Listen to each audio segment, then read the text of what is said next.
حبايب قلبي عاملين ايه؟ يا رب تكونوا بخير. لو اول مره تشوفوا قناتي ما تنسوش الاشتراك في القناه وتفعلوا زرار الجرس علشان يوصل لكم كل فيديوهاتي الجديده.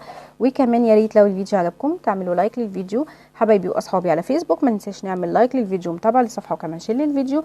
بالنسبه للناس الفيسبوك شدوا حيلكم معايا شويه، ويا ريت يا جماعه نشاهد الفيديو اكتر من دقيقه من فضلكم، فضلا وليس امرا، يعني تفعلوا معايا شويه. بالنسبه للناس اللي محتاجه قراءات خاصه تتواصل معي على رسائل صفحه الفيسبوك. وبالنسبه لليوتيوب هتلاقوا لينك صفحه الفيسبوك مثبت عندكم برضو في المنتدى في قناه اليوتيوب. اوكي، طيب النهارده هنعمل مع بعض قراءه، هنشوف افكار حبيبك في الطاقه الحاليه، مشاعره ليك، نوايا ليك، الدنيا فيها ايه. يعني هنشوف في تغيير في الطاقه، في جديد، ايه اللي هو بيفكر فيه، ايه اللي بيدور، انت برضو دنيتك فيها ايه. يعني هنشوف الدنيا كده مع بعض فيها ايه بالنسبه لك وبالنسبه له، وان شاء الله باذن الله خير. بسم الله هنبتدي مع بعض.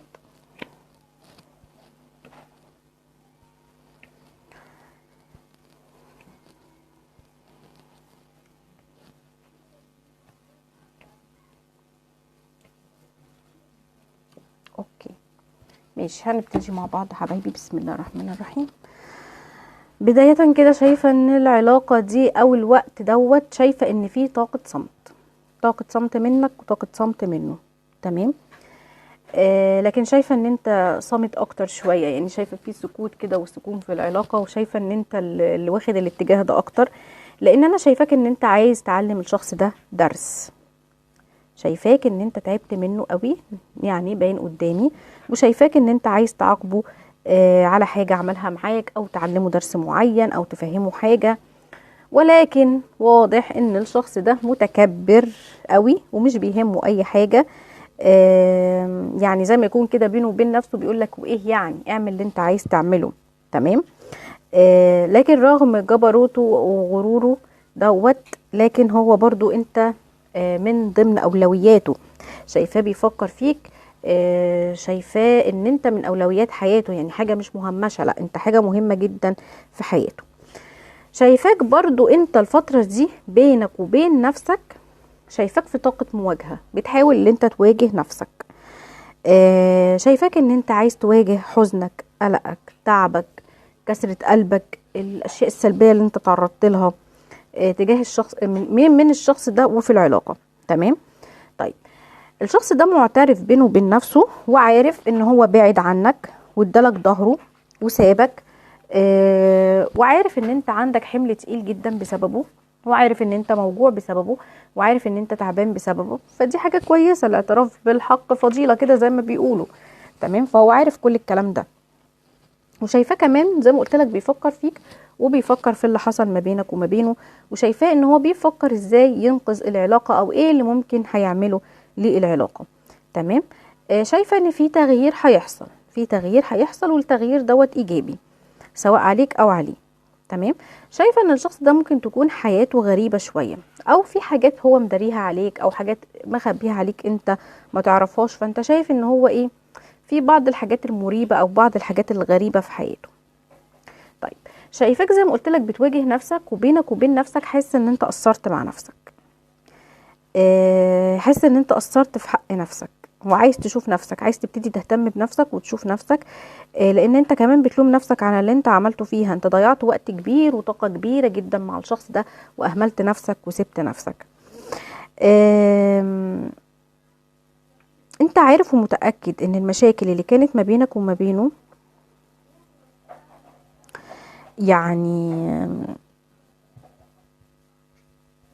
انت عارف ان المشاكل دي كانت كبيرة قوي، او ما كانتش سهلة، او ان الوضع كان صعب. العلاقة دي كانت علاقة سامة بالنسبة لك، المشاكل فيها كانت كتيرة جدا، والازمات فيها كانت كتيرة جدا. فشايفاك ان انت الفترة دي بتقول لنفسك انا خلاص تعبت من المشاكل، عايز طاقة جديدة، تعبت من الطاقة الصعبة، الطاقة السامة اللي انا فيها دي انا تعبت منها، انا عايز طاقة جديدة. انت عايز شخص جديد يحسسك بنفسك وتحس ان انت ليك قيمة. تمام. لان زي ما قلت لك انت ابتديت تهتم بنفسك، ابتديت تبص لنفسك، ابتديت تفوق لنفسك. علشان كده انت حاسس ان انت الفترة دي محتاج شيء جديد، محتاج حاجة جديدة. تمام. عايز زي ما انت حاسس بقيمتك وبأهميتك، عايز كمان الشخص ده يحس بيها. يحس ان انت ليك اهميه، يحس ان انت ليك دور، يحس ان انت مهم، ان انت مش حاجه مهمشه، لان انت اديت للشخص ده كل حاجه. الشخص ده اخد كل طاقتك، اديت له كل حاجه في العلاقه دي، اديت له الحب والمشاعر، وهو ما ادالكش غير العلاقه السامه والقسوه والتعب والاذى النفسي. تمام. انا شايفه يعني بيني وبينك كده، انا شايفه ان الشخص ده هو اللي مستنيك ان انت تاخد الخطوه ناحيته. تمام. لان هو كمان يعني عايزك تعرف، زي ما انت عايزه ان هو يعرف قيمتك، هو كمان عايزك تعرف ان هو كل حاجه بالنسبه لك، ان هو الامان، ان هو الحب، ان هو الاستقرار. تمام. وشايفه كمان ان هو دلوقتي ابتدى يشوفك ان انت ابتديت تجمد قلبك، ان انت ابتديت تقوى، ان انت ابتديت تقسى، وابتدى يقارن ما بين دلوقتي والتصرفات اللي انت بتعملها دلوقتي وشكلك وشكل العلاقة دلوقتي وزمان، اوقات بقى حبك واوقات ضعفك واوقات مشاعرك. فشايفاه دلوقتي بيقارن دلوقتي بزمان، او بيقارن الطاقة الحالية بالطاقة القديمة. انا شايفه ان انت خلاص تعبت من القسوه دي وعايز تخلص منها، وتعبت من الطاقه السامه اللي بيديها لك وعايز تخلص منها. لكن انا عايزه اقول لك على حاجه، شايفه ان الشخص ده ناوي ومقرر ان هو يفضل بعيد لحد ما انت تاخد خطوه. تمام. هيفضل يتقل عليك ويزهق فيك لحد ما انت ترجع له، او انت اللي تبادر، او انت اللي تاخد خطوه. تمام. طيب نسحب كروت تاني.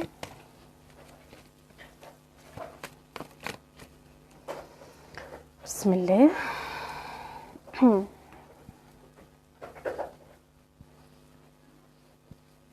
بسم الله. طيب ماشي. طيب انا شايفه ان الشخص ده شخص مش سهل، يعني شايفه ان الشخص ده شخص متعب، يعني هو شخص متعب وغاوي ان هو يتعبك معاه. تمام. بس شايفه ان في بدايه جديده، انا شايفه ان في بدايه جديده، لكن من ناحيتك انت. تمام. يعني لازم انت اللي تبتدي البدايه الجديده، او انت اللي تاخد الخطوه. هو لو حس من ناحيتك البدايه الجديده دي او خطوه البدايه الجديده دي، هو هياخد خطوه ناحيتك، لان زي ما قلت لك هو مستنيك او هو منتظرك. تمام. زي ما قلت لك انت عايز تعلمه درس او عايز تعلمه الادب، عايزه يتحرك ليك، عايزه ياخد خطوه ليك، لكن انتوا كل واحد فيكم منتظر التاني. زي ما قلت لك انت في طاقه مواجهه قويه جدا، بتواجه نفسك عشان تفوق من اللي انت فيه، علشان تطلع من اللي انت فيه. زي ما قلت لك وبقول لك اهو، هو مش هيتحرك غير لما يطلع عينيك، غير لما يزهقك. تمام. انا شايفه ان هو محتاجك، ومحتاج ان هو يقرب منك، ومحتاج ان هو يتكلم معاك، لكن بيتقل لحد ما انت تجيله. عشان كده انا شايفه ان انت عايز تعلمه درس او تعلمه الادب، لان الشخص ده مغرور شويه، او شايف نفسه شويه، او شايف حاله شويه مش سهل يعني. تمام. زي ما قلت لك انت تعبان جدا، انت نفسك ان انت تتخلص من كل الطاقات دي، ومن كل الالم والوجع والتعب اللي انت فيه، لان انت مسجون في العلاقه دي، مسجون جوه العلاقه دي. ولكن ما بينك وما بين نفسك بتقول ان انت ممكن هتقدر ان انت تضغط على نفسك وتوصل اللي انت عايزه. بس انا شايفاك ان انت عايز تبعد عن كل ده، عايز تبتدي بدايه جديده. شايفه في شخصيه جديده هتتولد جواك، في شخص جديد هيتولد جواك، انت ابتديت تتغير بصوره كبيره جدا. بس خلي بالك برضو رغم الكلام اللي انا بقوله ده، لكن انا شايفاه برضو ان هو مفتقد السعاده، شايفاه مش مبسوط في اللي حاصل ما بينك وما بينه، مش مبسوط في اللي حاصل في العلاقه. شايفاه ان هو ممكن جت عليه فتره نوى ان هو كان محتار، عايز ياخد الخطوه ومحتار، ونوى بالفعل ان هو ياخد الخطوه، ولكن تراجع. يعني محتار شويه ما بين قلبه بيقول له اه وعقله بيقول له لا، ساعات ياخد الخطوه، ساعات يقول له لا استنى لما هو ياخد الخطوه. لكن الاكيد ان هو اول ما هيشوفك هتبتدي بدايه جديده او هتاخد خطوه ناحيته، هو كمان هياخد خطوه ليك، او هو كمان هيقرب منك. لان انا زي ما قلت لك الشخص ده صعب، شايفه ان الشخص ده شويه اناني قوي، ما بيحبش غير نفسه، ملوش عزيز ولا ليه غالي. مهما قلت له ومهما حصل ومهما انت جواك تعب والم وحزن، هو مش بيحس بيك. تمام. مهما انت قلت له ان انا مظلوم في العلاقه، او مهما قلت له ان انت تعبان، هو مش بيحس بيك، لان هو مش بيشوف غير نفسه، واهم حاجه عنده نفسه، بيحب نفسه قوي، بيحبك لكن بيحب نفسه اكتر. شايفه ان انت ليك حق عند الشخص ده، او اتظلمت منه وهتاخد حقك ان شاء الله باذن الله. طيب عايزه اشوف مشاعره او النوايا او الدنيا يعني هيحصل فيها ايه. طيب طيب حلو حلو ماشي اوكي. طيب انا شايفه ان الشخص ده بيفكر فيك، شايفه ان الشخص ده بيفكر فيك وانت في باله بيفكر فيك، ولكن زي ما قلت لك الشخص ده صعب شويه. بيعرف ازاي يلعبك، بيعرف ازاي يخليك تجيله، علشان كده هو قاعد ومستنيك تجيله لان هو عارف ان انت هتجيله. شايفه في نقله، في تطور، في حاجه هتحصل، ولكن كل ده زي ما قلت لك مترتب ان هو يعني يشوف منك الخطوه. تمام. طيب عايزه اقول لك على حاجه مهمه جدا، يعني انت لو خدت خطوه زي ما قلت لك هياخد خطوه ناحيتك، بس انا عايزه اقول لك على حاجه.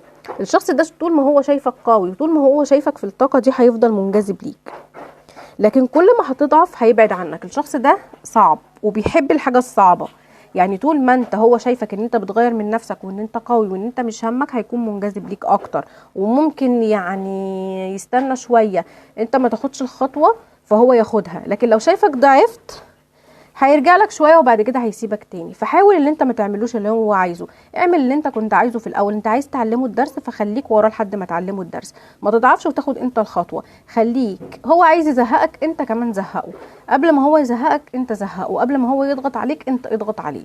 لعبه يعني زي ما هو بيلعبك انت كمان لعبه. تمام. خليك في قوتك، خليك في نفسك، خليك في شخصيتك الجديده اللي هتتولد جواك اللي انت بتشتغل عليها.